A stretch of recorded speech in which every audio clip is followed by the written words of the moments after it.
Pendant que les États du monde et l'humanité tout entière consacrent à ces jours une place importante sur des questions de justice, de paix et de sauvegarde de la création, nous avons malheureusement les constats au niveau de la République démocratique du Congo, notre pays, selon lequel les graves violations sont commises au niveau des respects fondamentaux des droits de l'homme ou alors la manière de mener des guerres. Aujourd'hui, nous parlons même des guerres justes, mais aujourd'hui, nous assistons dans notre pays des phénomènes incalculables, inimaginaires.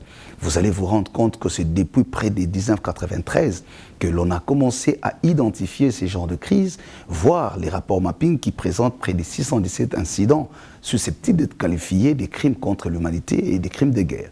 À ce titre, les rapports mapping, qui est en fait le couronnement du travail fouillé, mené de manière professionnelle par le Haut Commissariat des Nations Unies aux droits de l'homme, semblent ne pas toujours prendre en compte les résolutions qui ont été justement coulées dans ces rapports mapping. Nous insistons sur le fait que les rapports mapping restent à ce jour un instrument rationnel, valable, vérifiable et imposable à tous pour pouvoir réguler le système de notre justice tant au niveau national que régional. Voilà pourquoi l'Église du Christ au Congo, par le biais de sa commission Justice, Paix et Sauvegarde de la Création, commission qui est née depuis 1994, vous comprenez que c'est une année après le début des enquêtes sur les rapports mapping, donne de la place majeure sur la question des droits humains.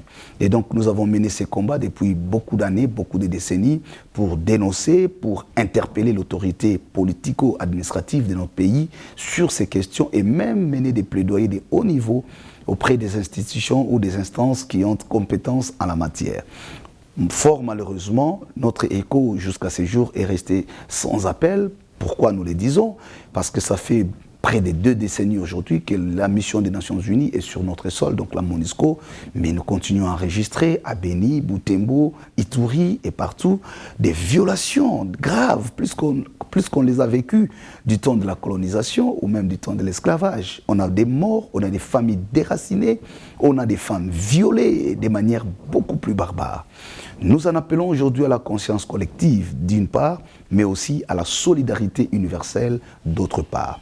À ce titre, la commission Justice, Paix et Sauvegarde de la Création, dont j'ai l'insigne honneur de présider en qualité de secrétaire général, a mis en place un consortium auquel participe l'Église catholique, donc la SENCO, nous avons les autres confessions religieuses, nous avons les organisations de la société civile qui militent pour le droit de l'homme. Ensemble, nous travaillons pour la promotion de la justice transitionnelle dans notre pays. Nous avons fait un grand travail depuis le 1er octobre 2020, date à laquelle nous avons célébré les 10 ans d'anniversaire de la publication du rapport mapping, en marge duquel travail nous avons finalement décidé de mettre cette structure de consortium pour 2 raisons. La première raison, c'est pour réveiller dans la mémoire collective l'idée selon laquelle il existe jusqu'à ce jour un rapport mapping dont les résolutions ne sont toujours pas mises en exécution. Et donc pour nous, c'est une manière de faire ces plaidoyers sur les résolutions du rapport mapping, en l'occurrence la mise en œuvre d'une justice, d'une approche juridictionnelle, comme j'allais dire, donc à la mise en place des chambres mixtes qui devraient finalement statuer sur ces incidents qui sont répertoriés dans les rapports mapping. Mais d'autre part, c'est le travail des réparations, des guérisons de mémoire, sur les victimes qui sont tombées sous le coup de cette barbarie d'un côté, mais en même temps trouver le mécanisme pour assurer la garantie de non-répétition de ces affres. Vous savez que jusqu'à ce jour, nous assistons à ciel ouvert la montée en puissance de ces bourreaux aux yeux et au su de ces victimes qui voient comment les mêmes bourreaux sont récompensés sur le plan politique ou sur le plan de la gestion de notre pays. Et donc nous travaillons d'arrache-pied. Aujourd'hui, nous avons fait un plaidoyer au niveau de toutes les institutions politiques de notre pays, les organisations internationales, et nous sommes en train de nous préparer pour une autre table ronde qui va nous aider à construire un paradigme clair de justice transitionnelle pour notre pays. Nous avons reçu des promesses fermes de la part du chef de l'État et nous attendons l'actuel gouvernement qui sera mis en œuvre de manière à voir comment nous allons continuer le travail. Nous sommes l'Église du Christ au Congo, l'Église catholique et les autres. Déjà au niveau de la société civile, les consortiums représentent une grande force dont l'ancrage sociologique n'est pas à démontrer. démontrer. Voilà pour le peu que nous pouvons vous dire et nous sommes ensemble avec vous pour construire la paix par la justice. Que Dieu vous bénisse.